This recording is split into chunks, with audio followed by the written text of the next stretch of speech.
Globalement, moi j'ai une entreprise qui fait de la formation et du consulting où on va bosser avec des entreprises en général de moins de 12 personnes. On va les accompagner pour qu'eux puissent déployer leurs ailes entrepreneuriales et vraiment décoller. Quand tu vas te ramener à vendre, la majorité des gens prennent l'équation en sens inverse. Donc qu'est-ce qu'on veut concrètement? On veut des prospects qualifiés. Il faut que tu aies une offre, que tu vas marketer auprès d'un public cible et que tu vas vendre. Et c'est la raison pour laquelle mes clients sont amenés à augmenter leurs tarifs entre 20% et 5 fois leurs tarifs, tu vois. Et yes, bonjour à toi, bienvenue dans Bizcare, le podcast business qui s'occupe d'abord de toi avant de s'occuper de ton business.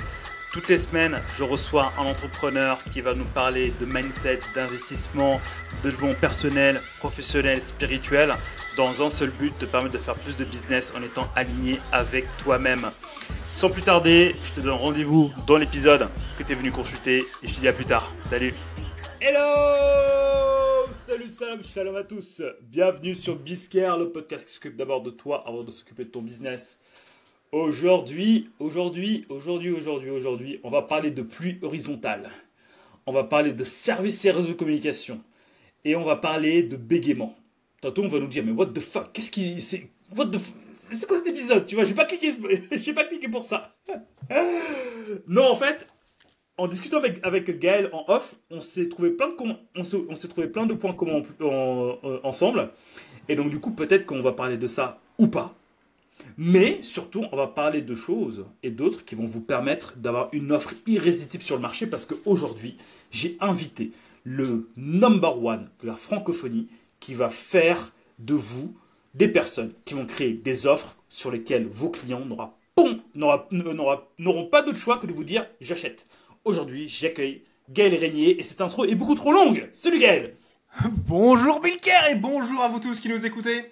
Merci de cette introduction, merci de m'avoir ici. Et effectivement, on a plein de points communs.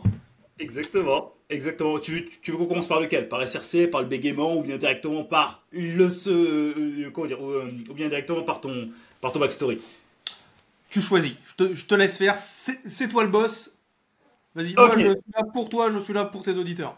Bah dans ce cas-là, commençons directement par ton backstory. Gaël, comment vas-tu? D'où tu viens? Et pourquoi tu es là aujourd'hui? Je vais très bien. Je te remercie, Bilker. Alors je vais très bien, j'espère que toi aussi. Très bien. Donc qui je suis? Je m'appelle Gaël Régnier. Aujourd'hui, enfin pas aujourd'hui, mais j'ai 39 ans. Je suis parti de France depuis mes 22 ans. En fait, donc j'ai eu un cursus. Voilà, j'ai fait SRC après le baccalauréat. Après, je suis allé en école d'ingénieur.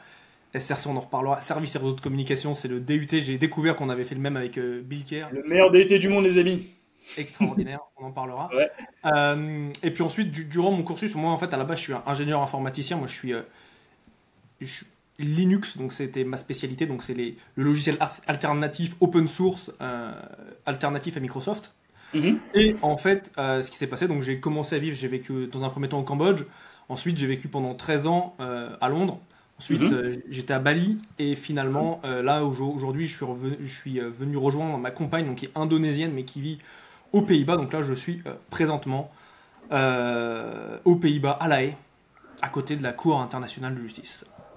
Voilà, tu es en première ligne pour aller juger les pires raclures de ce monde. Bravo. Alors, pas moi, mais d'autres le font beaucoup mieux que moi. Et je leur fais confiance. De personnes plus qualifiées. Waouh, mais attends, bah merci en fait pour ces presse, mais déjà, tu as fait un petit tour du monde là avant que tu te poses à Amsterdam. Ouais. Pourquoi tous ces voyages? Là, Qu'est-ce qui là, t'a là. fait faire tous ces voyages? Pardon? J'ai dit en fait pourquoi tous ces voyages pourquoi tous ces voyages et qu'est-ce qui t'ont poussé en fait à faire tous ces voyages en fait avant? Ça, c'est une très bonne question. Parce que même quand je suis posé quelque part, tu vois, en général, je voyage au moins une fois par mois. Là, j'en suis arrivé à faire mon planning quasiment jour pour jour entre maintenant et fin décembre, début janvier, pour voir où je vais me déplacer. Donc là, je pars à Montpellier demain. Après, je suis à Paris. Après, je suis à Angers. Après, je reviens à Paris, etc. En fin d'année, on sera en Indonésie, à Bali. Pourquoi? Parce que honnêtement, c'est mon kiff. C'est quelque chose, j'ai dans le sens, je fais pas exprès de voyager. J'ai des opportunités qui se présentent. Tu vois, quand je suis allé à Bali, je sais que je voulais partir de l'Angleterre parce qu'il pleuvait, il faisait pas très beau, etc. Et mon business est fait pour que je puisse le conduire de n'importe où dans le monde. Wow. Et en fait, je me disais, mais pourquoi est-ce que je reste en Angleterre alors que je peux aller dans des plages, dans des endroits où il fait chaud, il fait beau, etc., etc. Et donc j'ai décidé de partir à Bali. Et le fait est que je suis arrivé à Bali 10 jours plus tard, c'était le confinement mondial. Et donc, et donc j'ai passé... Hein? Non, non, vas-y, je te laisse continuer. Et donc tu vois, j'ai passé cette période-là, bah, en fait, à Bali, enfin, on était libre, tu vois. Il n'y avait pas de confinement imposé à Oh, Bali c'était dur, durant hein. cette Oh là période. là, monsieur a été confiné à Bali. On va le plaindre. Et le pire, c'est que monsieur rencontre l'amour à Bali et le gars, il veut qu'on le plaigne. Qui vit en Europe, tu vois. Donc donc euh, moi je vivais sur son continent et elle vivait sur le mien, tu vois. C'était assez intéressant, tu vois. Mais du coup, tu vois, justement, en fait, déjà, t'as dit quelque chose qui fait grave écho chez moi. Euh, Bon, franchement, on a la chance d'avoir un business, tu vois, qui nous permet de voyager un peu partout, tu vois. Bon, après, tu vas nous parler un peu plus de ce que tu fais et des tips pour créer une offre irrésistible. Bien Mais sûr. voilà, en fait, moi-même, tu vois, moi-même qui suis consultant indépendant depuis 5 ans, en fait, j'ai vu ce que tu fais, tu vois. Donc, moi, j'ai bossé un peu partout, donc depuis l'Asie, depuis les États-Unis, depuis le Sénégal, où je me suis marié également. Enfin, moi, je me suis marié pour le coup, tu vois. Toi, t'as rencontré quelqu'un d'autre. Tu vois, ça fait un autre point en commun. Ça commence à faire beaucoup, Gaël. Mais en fait, juste d'avoir ces libertés, d'avoir un business qui te fait kiffer ta vie, et en fait, de faire Ouais. ce que tu veux, quand tu veux, où tu veux, avec qui tu veux. Mais franchement, c'est un luxe de ouf, tu vois. Donc, bravo, franchement, je me retrouve grave dans ce que tu dis. Et justement, quel est ton business? Dis-nous tout. Tu vois, et tu vois, il y a une chose. Alors, avant de te partager par rapport à quel est mon business, ce que je fais, etc., c'est oui, c'est un luxe, et en même temps, c'est un luxe qui vient, je dirais, avec énormément de responsabilités. Ah bah Parce que oui. quand tu commences à parler à d'autres digital nomades, donc des personnes, enfin, tu vois, concrètement, j'étais pas fixé à un point Hmm. pendant très longtemps depuis que je suis allé à Bali. En fait, ce qui se passe, c'est que ça devient assez fatigant assez rapidement de bouger tout le temps, en fait. Et donc, même si oui, c'est un luxe et c'est quand même top, il y a aussi tout un système, un écosystème à mettre en place une fois quand tu voyages pour pouvoir garder un certain niveau d'efficience dans ton travail et de pouvoir conduire ton entreprise de cette façon-là. Mais tu sais, en fait, ce que tu dis, je me retrouve à fond. Tu sais Écoute, mais tu sais à quel moment j'ai commencé à me poser, moi? Genre, poser, c'est bon, je bouge plus trop, je vais peut-être bouger 2, 3, 4 fois par an. avec les enfants. Voilà! Bébé est arrivé, je me suis dit, bon, on va arrêter les conneries. Moi, je veux suivre ce rythme, mais voilà, il faut un peu de stabilité, donc du coup, je suis parti être digital nomade en Normandie. En Normandie, très bien. Waouh! Du coup, justement, on est là aujourd'hui pour parler un peu de ton expertise. Ouais. Donc, toi, tu es le champion du monde, le Cristiano Ronaldo, le Kylian Mbappé, le Michael Jordan, le LeBron James, le Novak Djokovic, Le euh, Zlatan Ibrahimovic. le Zlatan Ibrahimovic, de créer une offre irrésistible. Donc, du coup, justement, est-ce que tu peux nous en dire plus et surtout, est-ce que tu peux nous dire en fait à quel point c'est important ce que tu fais? Parce qu'en fait, en soi, créer une offre, tout le monde sait le faire, tu vois. Ouais. Mais derrière, comment créer le truc qui fait que tout le monde achète en fait? C'est ça. Oui, très bien, super tes questions. Donc pour les personnes, pour me présenter, globalement, moi j'ai une entreprise qui fait deux choses. On fait de la formation et du consulting, Mhm. où on va bosser avec des entreprises, en général c'est des entreprises de moins de 12 personnes, dans les métiers de la formation, du consulting, ça peut être aussi dans du business coaching. En fait, on va les accompagner pour que eux puissent déployer leurs ailes entrepreneuriales et vraiment décoller. Ok. Et pourquoi l'offre est tellement importante? Merci de me poser cette question très pertinente, Bill Kerr. Euh, En fait, ce qui se passe, c'est que quand tu vas être amené à vendre, la majorité des gens prennent l'équation en sens inverse. Donc, quand je dis on veut être amené à vendre, qu'est-ce qu'on veut concrètement? On veut des prospects qualifiés. Mhm. Et pour avoir des prospects qualifiés, déjà, la première chose, les personnes ne font pas vraiment la distinction entre prospects génériques et des prospects qualifiés. Et en fait, ceux qui vont obtenir des prospects qualifiés, c'est la majorité des entreprises, et pour qui ça fonctionne pas, ou pour qui, en fait, euh, la croissance n'est pas très rapide. En fait, ce qui se passe, c'est qu'ils vont commencer, ils vont vouloir des ventes, donc ils vont venir bourriner sur la vente. Ensuite, ils vont se dire que la vente ne fonctionne pas très très bien, donc ils vont commencer à faire un peu de marketing. Leur marketing, par contre, il va être assez générique. Leur Mhm. marketing, en fait, ils vont essayer plein de petites tactiques qui fonctionnent pas vraiment. Donc ils vont peut-être essayer de faire des webinaires, ils vont peut-être essayer de faire du contenu, ils vont peut-être essayer de faire un petit peu de publicité, ils vont peut-être essayer de faire des webinaires, des podcasts, etc., etc. Et en fait, ça fonctionne peu, voire pas du tout. Et ils vont me dire, mais Gaël, pourquoi j'ai mis plus de budget pub? Si je mets plus de budget pub, ça devrait plus fonctionner, plus de personnes vont me voir, etc. Logiquement, ça fait sens.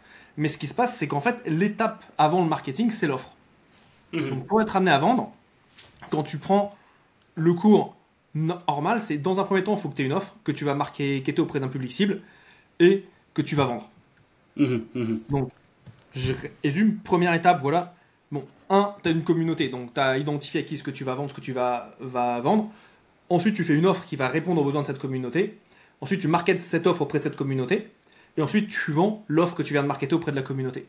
Et quand tu passes dans ce sens-là, à la place de faire le sens inverse, à la place de faire vente, marketing, offre, mais dès que tu fais offre, marketing, vente, c'est là en fait les choses vont commencer à se débloquer pour toi. Pourquoi, tu vas me dire? Parce que d'une, tout ton marketing va être aligné avec l'offre. Donc, à la place de faire un marketing qui survend d'une offre qui en général est moyenne voire pourrie, là tu vas avoir une offre qui va être très forte et du coup ton offre va faire ton marketing, ton offre va faire ta vente. Ça c'est extrêmement important. En fait, tu changes le mindset, tu changes complètement la manière de voir de l'entrepreneur, de l'entreprise. Parce qu'en fait, il y a beaucoup d'entreprises qui vont prendre un produit et vont pas s'embêter vraiment à le magnifier, à le rendre fantastique, à le rendre fort. Et ensuite, ils vont essayer de marketer vraiment comme des bourrins ce produit-là. Alors qu'avec plus de subtilité, plus de finesse, tu as la possibilité d'avoir une offre qui soit irrésistible. Moi, ce que j'appelle des offres premium irrésistibles, c'est-à-dire des offres que tu vas vendre plus cher. Pour te donner un exemple, la quasi-totalité de mes clients augmentent leurs tarifs entre plus de 20% et jusqu'à x5% sur leur offre. Et c'était des offres qui sont autour de 4 000 euros. Donc elle était passée de 4 à 20 000 euros sur cette offre-là. Pourquoi? Parce qu'elle est différente et elle se démarque des autres. Donc à partir du moment où tu te démarques, ton marketing est beaucoup plus facile, beaucoup plus fluide. Et ce qui se passe, c'est qu'ensuite, tu passes de devoir forcer la vente, de devoir passer pour un marchand de tapis, etc., à, limite, j'exagère à peine, à être... Tu viens prendre des commandes, tu vois, parce que les personnes sont intéressées par ce que tu fais, elles se reconnaissent dans ce que tu fais, elles comprennent tes valeurs, elles ont vu des témoignages clients, elles voient en quoi tu es différent de tous les autres, et boum, les gens passent à la caisse, tu vois. En fait, quand on parle, c'est logique, en fait, tu vois, c'est logique. Mais personne ne fait ça, tu vois. Mais justement, tu vois, justement, enfin, quand on prend la chose à l'envers, donc à savoir faire offre, marketing, vente derrière, Ouais. est-ce que en fait, quand tu prends les choses de ce côté-là, il faut absolument que toi, en fait, tu construises une communauté ou bien une base d'audience qui sait déjà à peu près ce que tu fais? Alors, idéalement, elle va arriver. Hmm. Pourquoi? Après, tu as plusieurs façons de faire. Moi, sur ma manière de faire, donc quand je bosse principalement avec des personnes qui vont vendre du service, et plus particulièrement en général des personnes qui sont dans du service ouais, je dirais à 80% B2B. Mhm. Il y a un petit peu de B2C, mais ça reste moindre. En fait, ce qui se passe, c'est que du fait que tu marketes, les personnes vont rentrer dans ta liste mail. Les personnes vont rentrer dans tes communautés, que ce soit sur Facebook, sur Telegram, sur WhatsApp, etc. Et donc, en fait, ça, c'est quelque chose qui va arriver de manière naturelle. Hmm. Ok, ok. Ouais, donc du coup, enfin, en fait, tu vois, j'essaye de reprendre ton framework offre, marketing, vente, Bien tu sûr. vois. Mais là, en fait, tu vas quand même parler de marketing, tu vois. En fait, là, dans ma question, au final, tu vas plus parler de marketing que d'offre, tu vois. Mm. Donc, en fait, est-ce que si, je sais pas, admettons que j'ai une idée, je veux créer un truc, est-ce que d'abord, je réfléchis d'abord à mon offre, puis après, je fais mon marketing, ou bien est-ce que je fais d'abord le marketing, et avec le marketing, je construis l'offre? Offre en premier. Ok, d'accord. Mais donc, du Tout coup, le temps. justement, comment faire pour se dire, bah, là, j'ai la bonne offre à une audience, si, bah, au final, je sais pas, sondé mon audience déjà par rapport à ce qu'elle veut? Ok, ça c'est une très bonne question. Alors, ce qui se passe, ça dépend, et ça c'est les différents éléments, ça on pourra en parler un petit peu plus tard, c'est Mhm. les différents niveaux par lesquels passent les entreprises qu'on accompagne. La Mhm. première chose, c'est oui, si tu as déjà une audience, pose-leur des questions. Ça c'est un petit peu, ça c'est oui, fais tout le temps ça, d'une. Ok. Deuxièmement, il y a une chose en fait qui est importante, c'est quand tu fais ton offre, en plus de l'offre, en fait, quand tu fais une offre irrésistible, il y a trois éléments qui rentrent dedans.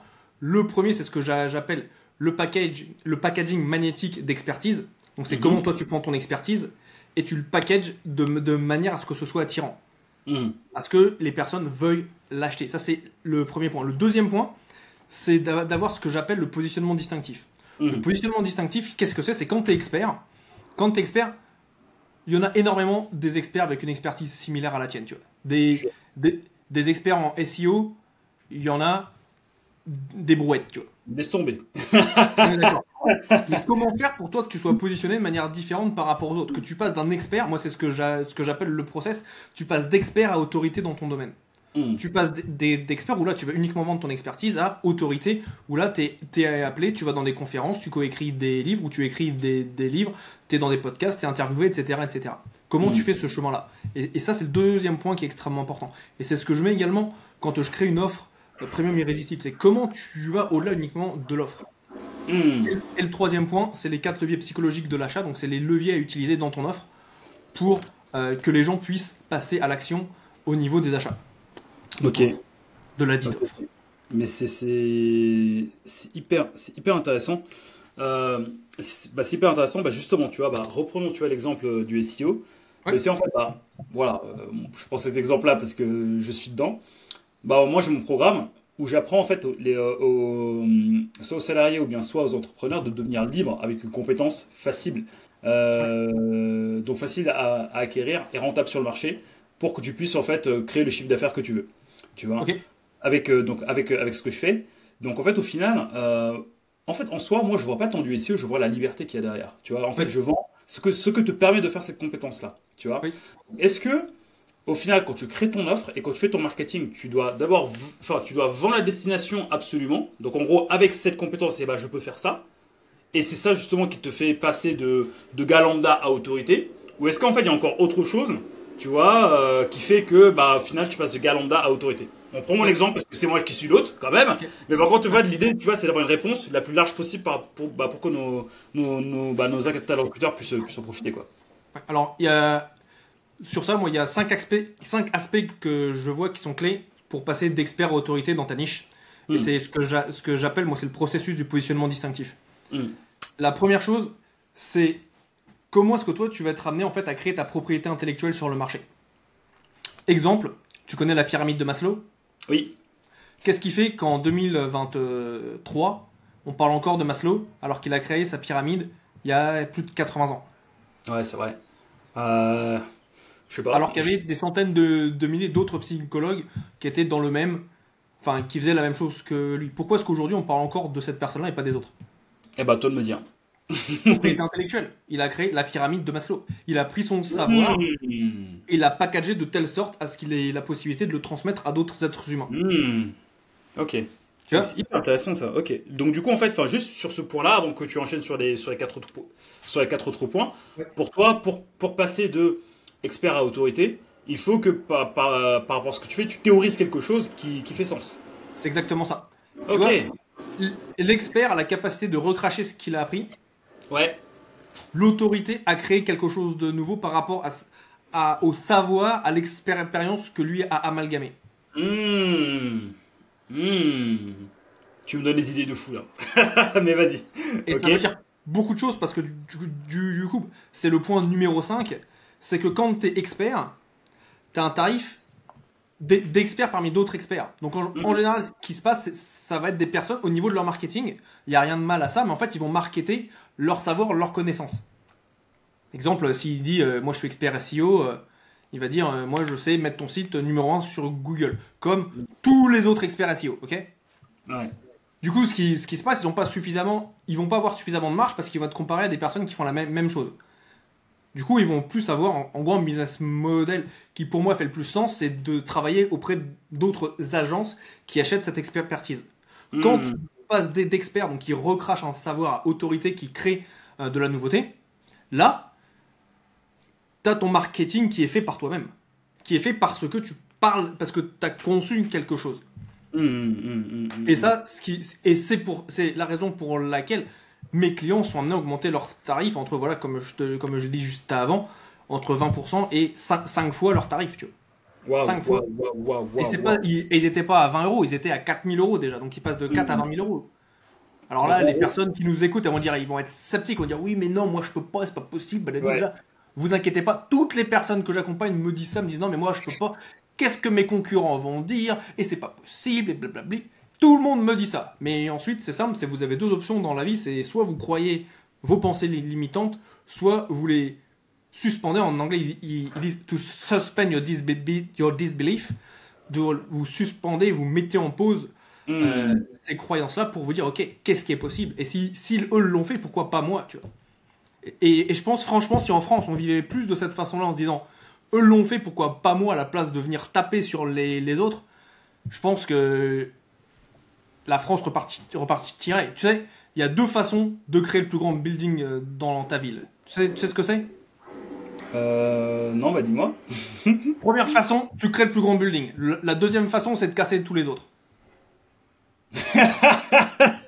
Et t'as ouf, toi. Ah, je m'en ai passé une punchline. Et c'est ça.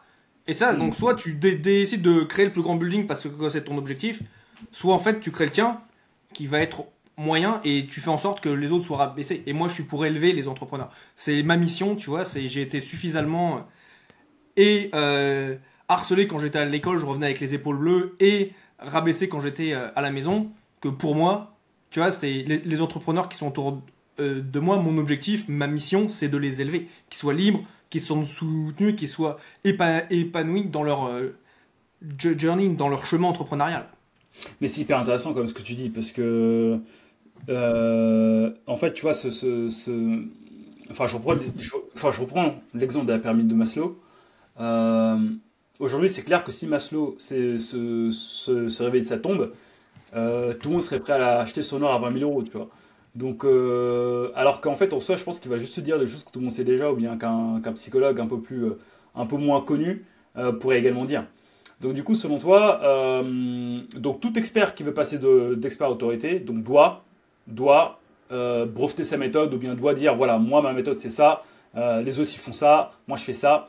Et juste pour rebondir sur ce côté, building, donc toi, en Oui. fait, pour bien comprendre, tu prônes qu'on construise le plus haut building, ou bien tu prônes plutôt qu'on détruise les autres? Est-ce qu'il faut vraiment que je réponde à cette question? Sérieux? Oui, oui, vas-y, Moi, je vas-y. propose qu'on construise le plus grand building, bien évidemment, tu vois. Mais du C'est coup, justement, c'est qu'on puisse s'élever tous ensemble, tu vois. Tu sais, il y a pas de valeur à créer de la médiocrité. c'est vrai, aucun. Ah bah ça, Tu je suis vois, bien en fait. et pourtant, tu vois, en France, il suffit que tu regardes l'école. À l'école, on t'apprend un truc, c'est d'être dans la moyenne, tu vois. Et si tu excelles. Moi, tu vois, quand j'étais à l'école, j'étais dans le top 3 de ma classe, tu vois. Hmm. Et on tapait dessus, tu vois.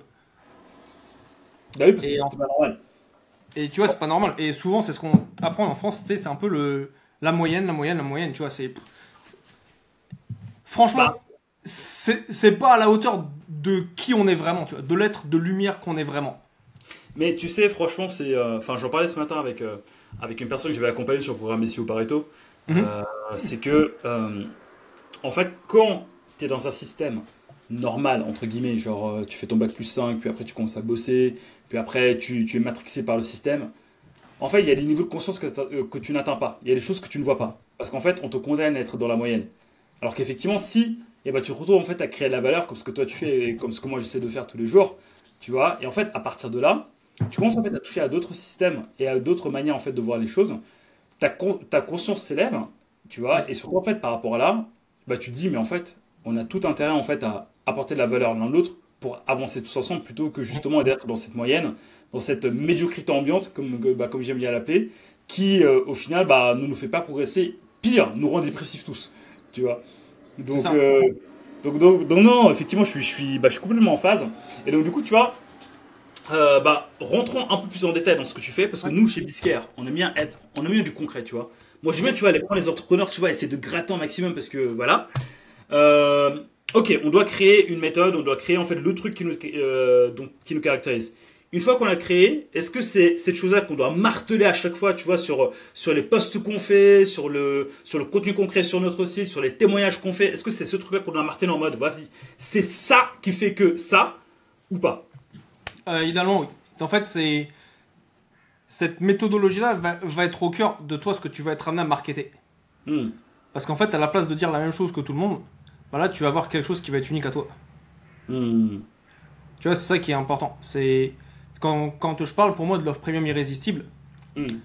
j'ai été amené à créer cette méthode des 3 P, Mhm. packaging magnétique d'expertise. Donc, comment Mhm. faire pour packager ton expertise de manière à ce soit magnétique pour ton audience. Le deuxième P, c'est le positionnement distinctif, qui te permet de passer d'expert à autorité dans ta niche. Et le troisième P, c'est la psychologie de l'achat. Et bah justement, est-ce que tu peux nous développer en fait chacun de ces points-là et nous donner en fait des tips concrètes pour justement en fait les appliquer pour avoir un truc où les gens disent shut up and take my money. Ouais, ça marche. Alors pour le packaging magnétique d'expertise, la première chose à comprendre, c'est qu'en fait, tout se base sur ton client idéal. Et un des gros travail que je fais avec mes clients, c'est de comprendre ce client idéal. Parce qu'il y a beaucoup d'entreprises, et c'est ce que j'ai remarqué, tu vois, il y a les personnes qui viennent me voir en général ont déjà fait des accompagnements business qui sont ce que j'appelle des accompagnements généralistes, qui sont bien, sauf que le truc c'est que ça touche à tous les aspects du business. Donc, tu vas parler un peu de client idéal, un petit peu d'offres, un petit peu de communauté, un petit peu de vente, un petit peu de marketing, un petit peu de ci, un petit peu de ça, mais tu vas pas suffisamment en profondeur dans chaque aspect. Et quand tu vas pas suffisamment en profondeur dans chaque aspect, tu restes en surface, et en surface, c'est compliqué, tu vois, de vraiment extraire ton ADN, la singularité de qui tu es, de ce que tu fais. Et donc, en fait, première étape, c'est on va revoir le client idéal. Et les gens me disent, ouais, mais pourquoi moi j'ai déjà travaillé sur mon client idéal? Tout le monde me dit ça, tout le monde à chaque fois a l'impression, enfin, en ressort grandi. C'est assez extraordinaire, tu vois. Il y a déjà, première chose, c'est faire attention aux faux clients idéaux. Tu vois, les personnes qui me disent, moi je travaille avec les femmes. Les femmes, c'est 50% de la population. 50% de la population, c'est pas un client idéal, c'est 30 millions de personnes en France. Ok. Ok. non, en fait, je rigole parce que je connais tellement de personnes qui font ça. Ou bien, autre client idéal, moi, je bosse avec des entrepreneurs. Ouais, je bosse avec des entrepreneurs. Et moi, ce que je leur demande, ils me disent, ok, je bosse avec des entrepreneurs. Ok, ça va du boucher à l'électricien, Voilà. à l'avocat, aux experts SEO. Je dis, dans tout ça, tu bosses avec qui? Il me dit, ah oui, mais non, moi, les entrepreneurs que j'accompagne sont X. Ouais. Et ça, là, s'il y a une chose, c'est te poser la question, c'est quelle proportion de la population répondrait oui si tu lui dis, je suis X, mon client idéal est X. Ça, c'est le premier point qui est extrêmement important. D'accord, donc ça, c'est pareil, les personnes qui me disent, je travaille avec des PME, des PMI, ouais, PME, PMI, c'est je sais pas combien de millions d'entreprises en France. Ok. Donc, du coup, ça, dans le paquet, faire bien en sorte de bien cibler son audience. Par exemple, moi, je travaille avec les bouchers du 76 qui habitent entre la rue A et la rue B et qui ouvrent entre 9h et 18h les lundis, mardis, samedis. C'est ça. Et je vais t'expliquer pourquoi. Parce qu'en fait, c'est maintenant que tu fais ça, alors déjà, dans un premier temps, on peut dire, ouais, mais Gaël, il est chiant de me demander autant de spécificité, mais la spécificité vend. Ça, c'est un truc que je tatouerai chez toutes les personnes avec qui j'ai travaillé, c'est la spécificité vend.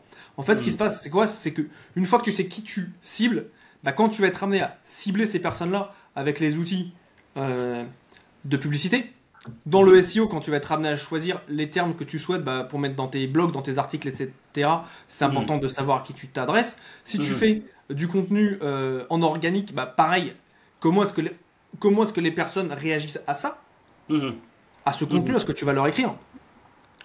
Donc c'est important de bien spécifier, de bien savoir à qui tu commences à adresser dès le début. Donc ça, c'est la première... Oui, dis-moi. En spécification, oui. Jusqu'à quel niveau on doit aller pour vraiment être spécifique? Tu vois, là, j'avais sorti un peu un exemple un peu pompeux, tu vois, où je disais le boucher qui ouvre, En gros, enfin, la question c'est est-ce que il faut que j'ai un certain nombre de spécificités pour me dire, ok, là, je suis spécifique. Hello, je me permets juste de t'interrompre 10 petites secondes pour te demander de nous laisser un pouce bleu vers le haut, un petit bouton j'aime sur YouTube ou de nous mettre 5 étoiles sur la plateforme de podcast de ton choix. Ça nous aide vachement à développer ces épisodes. Maintenant, je te laisse retourner à ton épisode. Tu vois ce que je veux dire? Alors, est-ce qu'il y a un certain nombre de spécificités? Ça, tu vois, franchement, ça dépend d'où tu vas les utiliser, de comment tu vas les utiliser. Et la manière dont tu vas les utiliser, c'est comment est-ce que les outils que tu vas utiliser qui vont te permettre d'aller choper des prospects te permettent de les utiliser. Quand tu me parles du boucher de la rue machin truc, dans ton Facebook Ads, quand tu as la possibilité d'avoir de la géolocalisation pour le nom de la ville, etc., oui, là, ça fait sens. Par contre, pour moi, dans mon entreprise, ou même pour toi, ton entreprise de consulting que tu fais sur Internet, avoir le nom de la rue, ça sert à rien. C'est vrai, pas faux. Donc, tout va dépendre de comment tu vas l'utiliser. C'est ça vraiment qui est important. Ok, d'accord, ouais, donc du coup, en fait, c'est propre à chaque business et c'est propre à chaque cible, en fait. Ok, donc packaging, c'est good. Maintenant, le deuxième P, que j'ai oublié de noter. J'ai noté le troisième, pas le deuxième. Non, parce que sur le packaging, là, on a vu que le premier point. Ensuite, Ouais. il y a plusieurs aspects. Donc, premier point, c'est comprendre qui est ton client idéal. Deuxième point, c'est d'aller en fait lister ses problèmes. Ok. Quels sont les problèmes que ces personnes-là vivent au quotidien. Et un point sur lequel j'insiste, c'est qu'en fait, donc, tu vas voir les problèmes, je dirais, visibles, factuels, tangibles. Ça, c'est un type de problème que la majorité des gens vont voir. Deuxième type de problème, qu'est-ce que c'est? Ça va être les problèmes liés à l'émotionnel. Qu'est-ce que la personne se dit du matin au soir? Il y a un process qui s'appelle 24 heures dans la journée de son client idéal.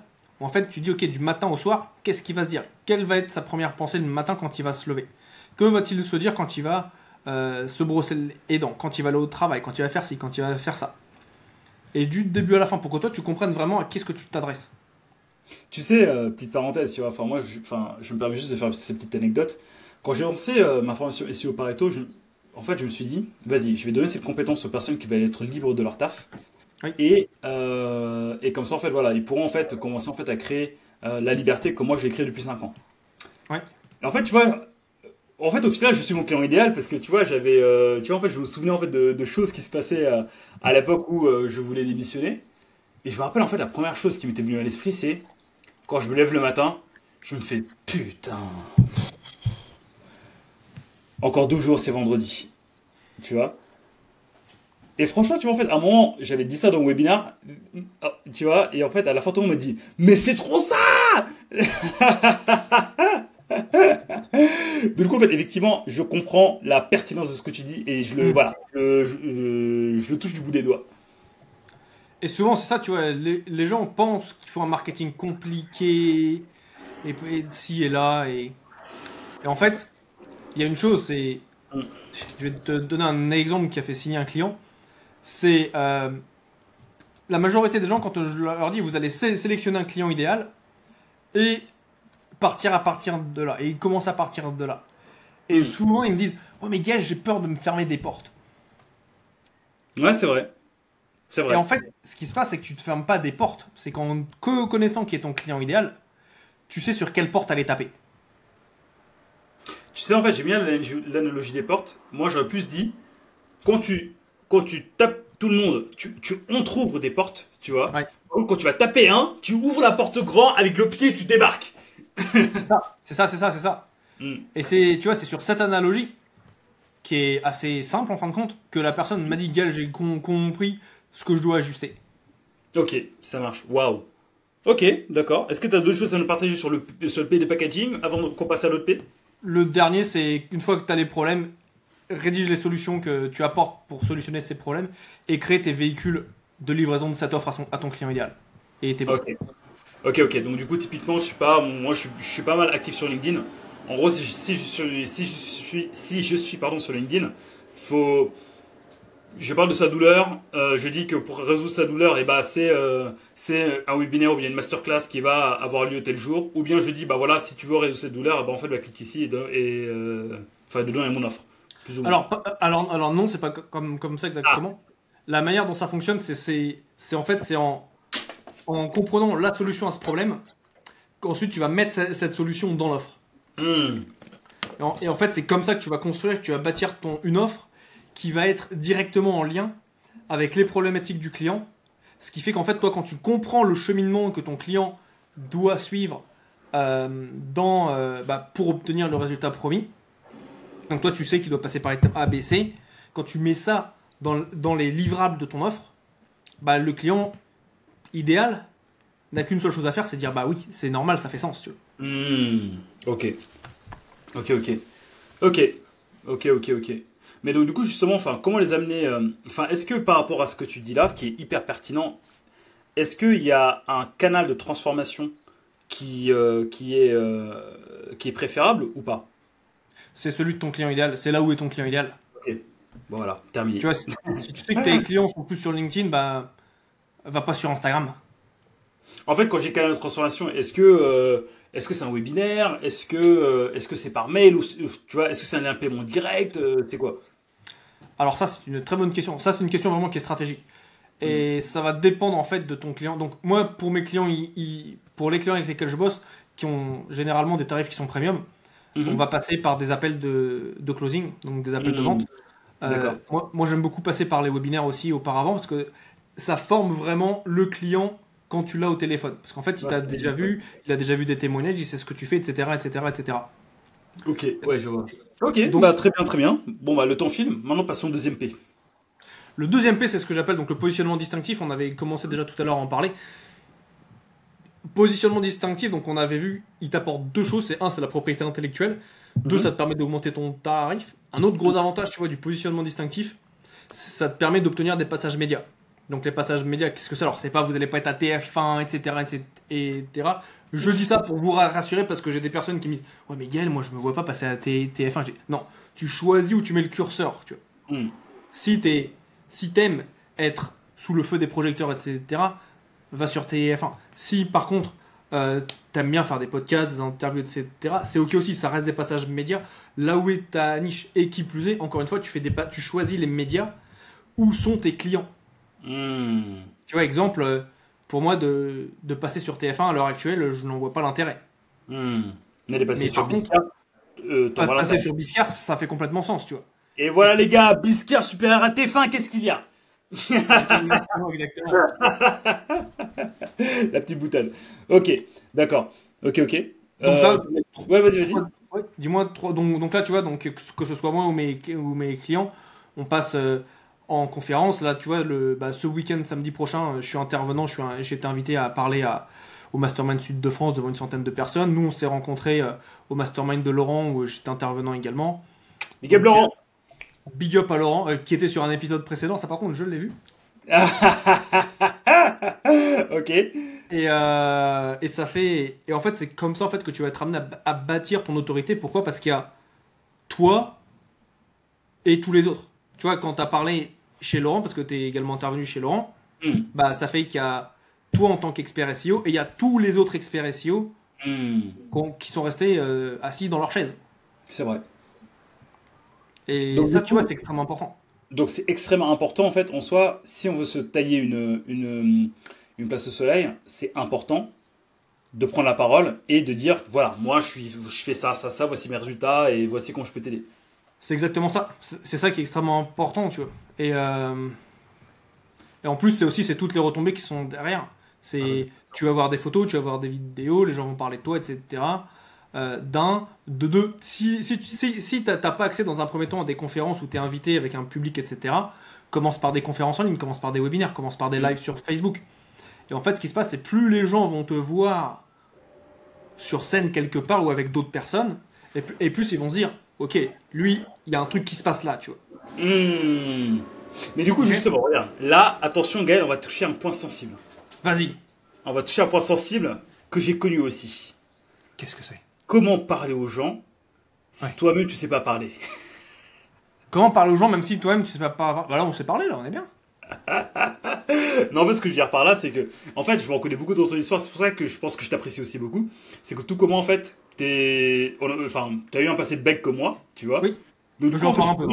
Est-ce que c'est quelque chose qui t'a sclérosé, genre qui t'a handicapé pour y aller, ou bien est-ce que tu te dis, vas-y, c'est bon, c'est un défi, allez, on y va, on va parler devant les gens, on va voir ce que ça donne.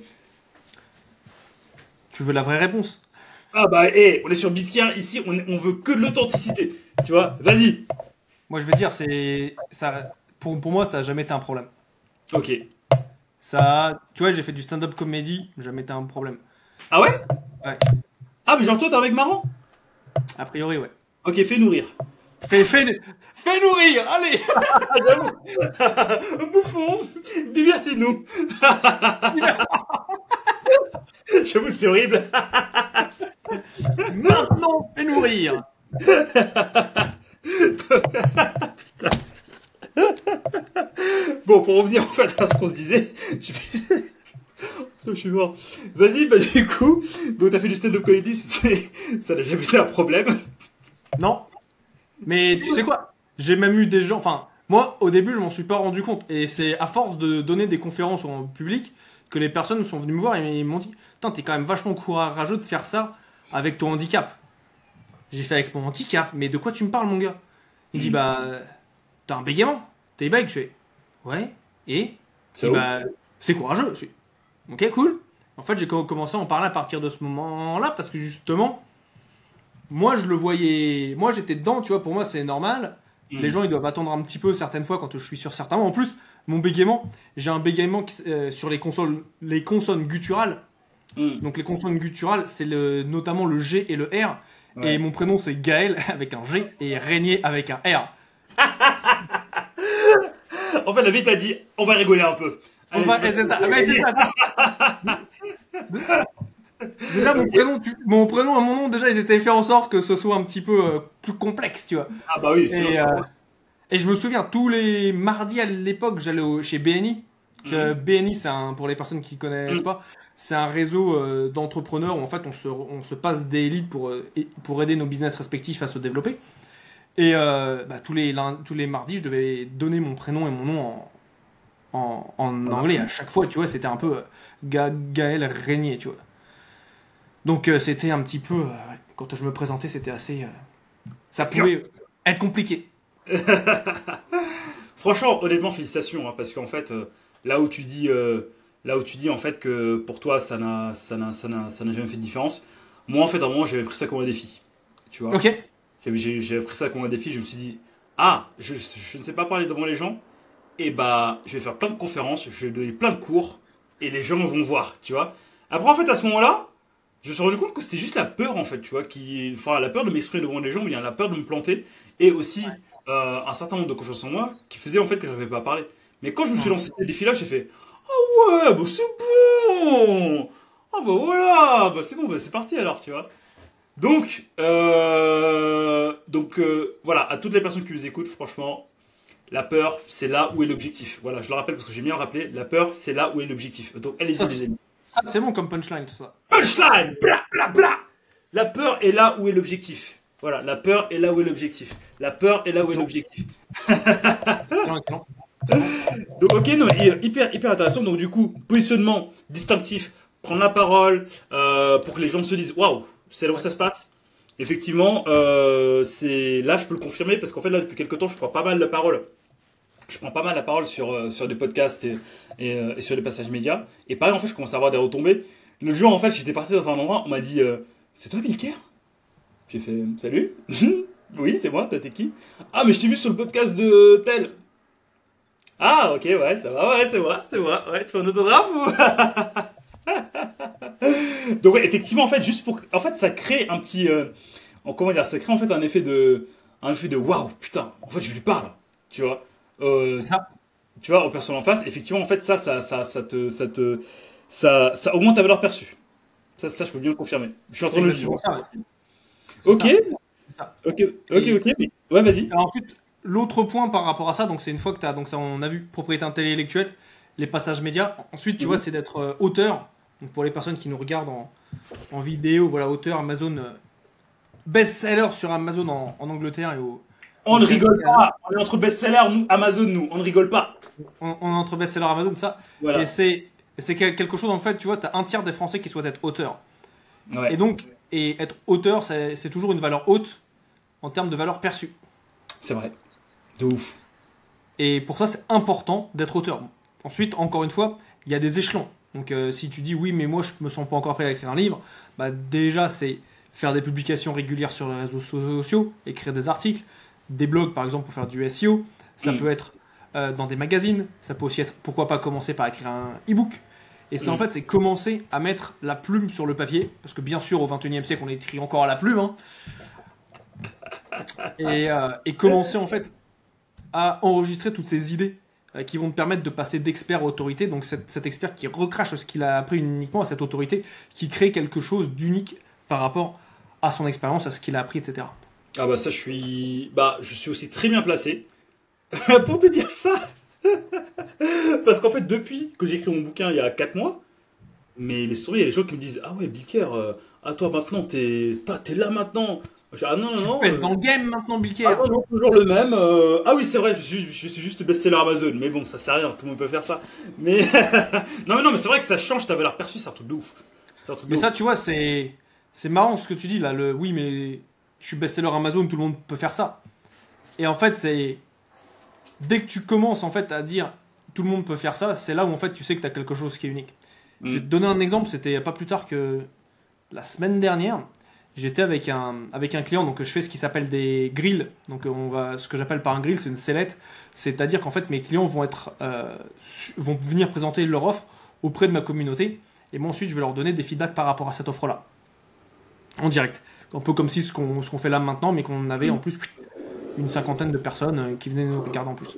En fait ce qui se passe, c'est que il s'était pas rendu compte qu'il était best-seller. Il avait vendu plus de 20 000 exemplaires de son livre. Waouh. Quand même, hein. Waouh. Et best-seller, c'est à partir de 10 000. Ouais, c'est vrai. Et là, tu fais waouh, chaud, tu vois. Ah, très chaud. Ah, très très chaud. Ah, très très chaud. Ah ouais, non, là, il y a un syndrome de l'expert doublé d'un syndrome de l'imposteur, c'est fort. Hein. C'est ça. Mais en fait, les gens s'en rendent pas compte. Et souvent, ils sont dans leur... je dirais dans leur entonnoir, ils ont la tête dans le guidon, ils se rendent pas compte de tout ça. Et c'est là où en fait, donc là, dans ce process de positionnement distinctif, il y a une des étapes, c'est ce que j'appelle l'extracteur de valeur, où en fait, je viens, alors ça c'est un don que j'ai, c'est d'aller voir l'unicité des personnes, d'aller voir ce qui est unique chez chacune d'entre elles, ensuite on va le communiquer, le mettre dans leur offre, et quand tu le mets dans l'offre, bah là immédiatement, ça te met dans une catégorie de 1, une catégorie où t'es seul et t'as tous les autres, bah oui mais ils sont là, mais... vous n'êtes pas dans la même catégorie, donc immédiatement, t'es différent, tu te démarques. Et c'est ce qui se passe en fait. Donc lui, il est, bah voilà, maintenant il dit pas juste qu'il est auteur de 3 livres, il est best-seller. Ok, ouais, bah forcément ça change tout. Ça pèse dans le game quand même. Tu fais, tu veux moi je suis best-seller, bonjour, moi je suis best-seller. Toi tu vas écrire un livre, moi je suis best-seller. Petite merde. Tu as l'habitude de dire tout haut ce que tu penses, Bilker. Écoute, sur Biscare, on est authentique à fond. Donc du coup, on dit ce qu'on pense. Voilà. Ok, bah écoute, non mais hyper intéressant. 3ème P, psychologie. 3ème P, psychologie de l'achat. Et là en fait, c'est aller venir chercher. En fait, quand on achète les êtres humains ont toujours en fait des leviers qui font qu'ils passent plus rapidement à la caisse ou qui les aident à acheter, à sortir la carte bleue. Et il y en a au minimum 4 à mettre en place. Dans un premier temps, bah, tu vas avoir tout ce qui est lié au deadline, donc aux fins des promotions. Donc, exemple, j'aime bien prendre l'exemple de la foire au vin parce que depuis que je suis petit, j'ai toujours vu, tu vois, la foire au vin sur le parking de Leclerc de Romilly-sur-Seine. En fait, il y a toujours une date de début, une date de fin. Donc, c'est mettre des dates de fin dans ces offres. Ça, c'est la première chose. La deuxième chose, c'est de limiter en quantité le nombre de produits d'accompagnement disponibles. Ok. Donc, par exemple, 12 places, point barre. Ça, c'est le deuxième point. Le troisième, c'est d'avoir une garantie. Donc, une garantie. Ouais, vas-y, ok. Donc, tu vas avoir une garantie qui va te dire... oui, alors en général, tu vas avoir soit des garanties de résultats. Il faut bien faire attention, je trouve, avec les garanties de résultats, parce que au risque d'attirer des personnes qui ne passent pas à l'action et qui se basent uniquement sur la garantie en disant bah oui, ma garantie que j'allais avoir le résultat, mais je l'ai pas eu. Non. Bah écoute, franchement, moi, bon, pour le coup, Gaël, désolé, je vais aller à contre-courant de ce que tu dis. Et ce qui est cool sur Discord, c'est que voilà, on y va. Moi, perso, tu vois, dans ma manière de faire, je ne propose jamais de garantie de résultat. Pourquoi ? Parce qu'en fait, moi, je pense que selon ma vision des choses, tu vois, si je propose une garantie de résultat, comme tu dis, je vais attirer en fait des gens qui vont défausser leurs responsabilités sur moi, tu vois, qui ne vont rien foutre, tu vois, et surtout en fait, qui vont se dire bah c'est bon, Bilker va me sauver ou bien l'équipe de Bilker va me sauver. Moi j'attends et si j'ai pas le résultat parce que je sais que j'en aurai pas, et ben je peux lui demander le remboursement. Ouais. Tu vois. Moi je suis d'accord avec toi. Moi je suis d'accord à 100% avec toi. C'est souvent tu rentres dans ce qui s'appelle dans le triangle de Karpman. Oh oui, je suis déjà rentré dedans en fait. C'est pour ça que je dis oh oui comme ça. Et du coup, avoir des personnes qui cherchent un sauveur, c'est chaud parce qu'en fait, ce qui se passe, c'est qu'ils vont chercher un sauveur. Et si le sauveur n'est pas là, bah, le sauveur va se transformer en bourreau. Et du coup, ils vont essayer de viens me sauver. Ah, c'est ta faute si j'y arrive pas.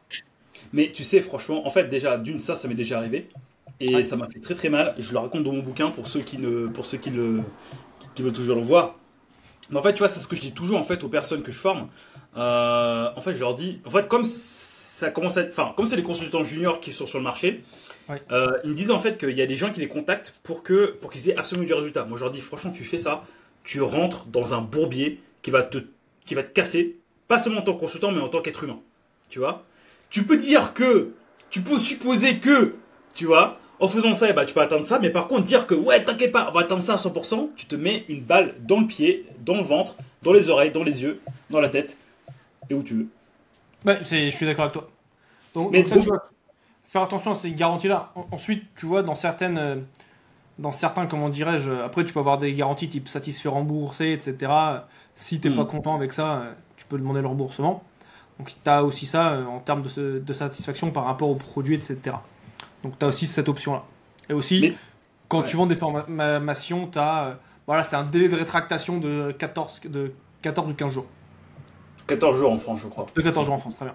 Mais du coup, tu vois, justement, toi, tu me parles des garanties en termes de psychologie de vente. Justement, en fait, quelles sont les garanties? Enfin, là, là, tu as parlé des 14 jours. Tu as parlé, en fait, de satisfaire ou rembourser. Est-ce qu'il y en a d'autres? Parce que, enfin, en fait, ces deux garanties me dérangent un peu parce qu'en fait, la première 14 jours, c'est qu'en fait, tu peux consommer tout en 14 jours. Après, tu dis, ouais, bah, remboursement, je suis pas content. Tu vois? Ouais, bah après, tu as des contraintes aussi. Enfin, oui, c'est possible. Mais après, tu vois, c'est de se dire, et c'est quand tu commences à réfléchir par rapport au volume, ça te permet d'augmenter tes ventes. Admettons, tu rajoutes plus 50% de ventes parce que les personnes se sentent rassurées par la garantie. Mais que tu vas avoir un remboursement ici et là parce qu'il y a un mec qui aurait pinaillé dans tous les cas. Ouais, tu auras fait un remboursement, mais de l'autre côté, tu auras augmenté, enfin, tu auras fait des ventes que tu n'aurais pas fait autrement. Ouais, donc en fait, ça reste à la marge. Toujours. Ok, d'accord. Ok. Tu sais, il faut toujours voir. Et c'est en fait, et c'est une chose, c'est voir la big picture. C'est. Ah, je crois qu'il y a la F1. T'as entendu la moto là qui est passée là? là? J'ai entendu. Il est au taquet lui. Ouais, tu disais donc du coup, faut voir la big picture. C'est ça, la big picture par rapport à la vente globale, tu vois. Et c'est ce qui te reste à la fin du mois qui est pertinent. Ok, d'accord. Non, hyper pertinent, hyper intéressant. Donc du coup, en fait, effectivement, ça, je pense que ça peut lever en fait une grosse peur de la part de ces personnes-là. C'est que si tu proposes ce type de garantie, c'est vraiment en fait une marge négligeable des personnes qui demandent ça, qui demandent remboursement, par rapport à ce que tu gagnes en fait. Et bien sûr, et on en revient à ce qu'on disait en début d'interview, c'est que ça fonctionne tant que ton produit c'est pas de la merde. Ah bah oui, bah bien sûr. Ah bien entendu. Ça, il faut pas le négliger, tu vois. Mais on dit ça en rigolant parce que nous, on part du principe qu'on délivre de la valeur. Oui. Mais combien d'histoires d'horreur est-ce que je peux entendre de personnes qui vendent du coaching, les coachs qui viennent pas aux séances, qui livrent pas ce qu'ils promettent, patati patata. Et en fait, c'est. T'es sérieux? Ouais, mais moi, j'y croyais pas. Quand on m'a dit ça, moi, je n'y croyais pas. Ah putain, ça existe vraiment. Ouais. Et c'est en fait de se dire que, ouais, il y a ça, c'est pareil, tu vas avoir des entreprises qui vont être là pendant un an et demi, et après, tu les vois, elles disparaissent du marché complètement. C'est clair. Ça, il y en a tellement aussi. Tu vois, et c'est assez. D'où l'importance, tu vois, aussi de prendre ça en considération. Et ces personnes-là, souvent, quand elles ont une offre qui est moyenne, ils vont mettre du marketing qui va être très très fort, très très poussé. Ils vont nous promettre monts et merveilles. Alors, ça va vendre derrière, mais quelle est la satisfaction client? Quels sont les résultats? Quel est le nombre de personnes qui vont racheter par la suite? Tu vois, pour te donner un exemple, moi, j'ai des clients qui sont avec moi, qui ont consommé tous mes accompagnements depuis 3 ans. Et qui évoluent au fur et à mesure du temps. Bah en fait, tu vois, moi, c'est ce que j'ai l'habitude de dire aux gens que j'accompagne. En fait, le plus dur, c'est pas d'avoir beaucoup de clients, le plus dur, c'est d'avoir les premiers, parce que en fait, ce sont les premiers qui vont t'apporter plus de clients derrière et qui vont re-signer chez toi. Ouais. Tu vois? Surtout avec toi, le SEO. Avec le SEO, vous, quand vous avez un client, bah, faut faire du SEO, faut faire des articles tous les mois. Exactement. Ouais, effectivement, bah, moi, j'ai le contrat qui tourne comme ça, mais parce que je sais que la prestation suit derrière. Mais effectivement, il y a des agences dont je ne citerai pas le nom aujourd'hui qui se basent sur le volume. Ils savent qu'ils font de la merde, mais comme ils font du volume et qu'ils ont un fort taux de churn, entre guillemets, donc du coup un fort taux de personnes qui partent, tu vois. Et mais en fait, il continue comme ça et ça fait un modèle économique. Ouais, Que je ne comprends. partage pas, mais qui fonctionne aussi. Mais c'est un modèle, c'est ça, ouais. Hmm. Mais le souci après, c'est que les personnes vont être sceptiques, elles vont dire ah oui, mais ça marche pas, oui, mais je me suis fait avoir par un tel et je peux me faire avoir maintenant, et patati, patata. En fait, ils se rendent pas compte à quel point ils détruisent. Ils peuvent carrément détruire des business, voire même détruire des vies, en fait. Mm. Donc voilà. Ok, bah écoute, en termes de garantie, il y avait aussi, donc on a parlé de 14 jours, on a parlé de satisfait remboursé. Et justement, satisfait remboursé, sur quoi on se base pour savoir si le gars est satisfait? Bah, c'est sur son point de vue à lui, hein. Ah ok, c'est tout. Moi, je pars d'un principe, c'est que si une personne. Moi, je veux que mes clients soient heureux. Hmm. Je veux que mes clients soient heureux, que ça fonctionne. Je fais tout pour que ce le soit, tu vois. Je fais en sorte qu'on a des process de satisfaction client sur l'accompagnement singularité, sur la création d'offres. J'ai plus de 95,3% de taux de succès. Donc de Wow. personnes qui repartent avec ce qu'ils sont venus chercher de l'accompagnement. Hmm. Donc c'est énorme. Et on est à plus de 60%. Et j'ai pas sondé tout le monde pour le moment de personnes qui ensuite ont déclenché des ventes de cette offre-là. Donc c'est Nickel, ouais. au niveau. Et en fait, ce qui se passe, c'est que moi, sur ce point de vue satisfait remboursé, je préfère qu'une personne soit satisfaite. Mhm. Tu vois, tu vois, moi, j'ai pas d'intérêt à ce qu'elle soit pas contente, que le produit se passe mal, nanani, nanana. Oui, il y a des engagements. Oui, je vais la challenger parce que elle s'est engagée auprès de moi. Mais par contre, si je vois que c'est pas un bon match, pas un bon fit, ça sert à rien de continuer. Et puis en plus, En fait, je réfléchis long terme. C'est pas le client là maintenant, c'est dans 3 mois, dans 6 mois, dans un an, etc. Tu vois.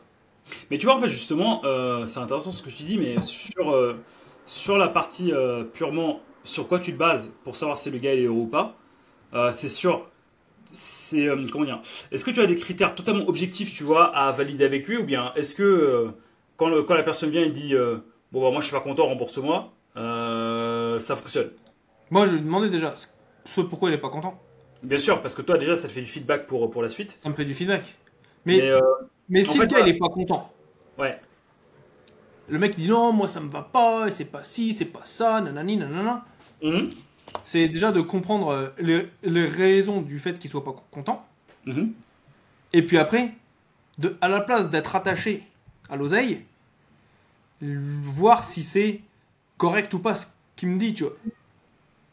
Alors il y en a certains, comment dirais-je, leur manque de satisfaction, il est personnel, tu vois. Ils vont avoir, c'est un mindset qui va pas être là, ils vont être contents, tu te rends compte qu'ils vont se plaindre avec tout le monde, tu te rends compte que dans d'autres domaines, dans d'autres sphères de leur vie, bah, ils ont aussi des problèmes.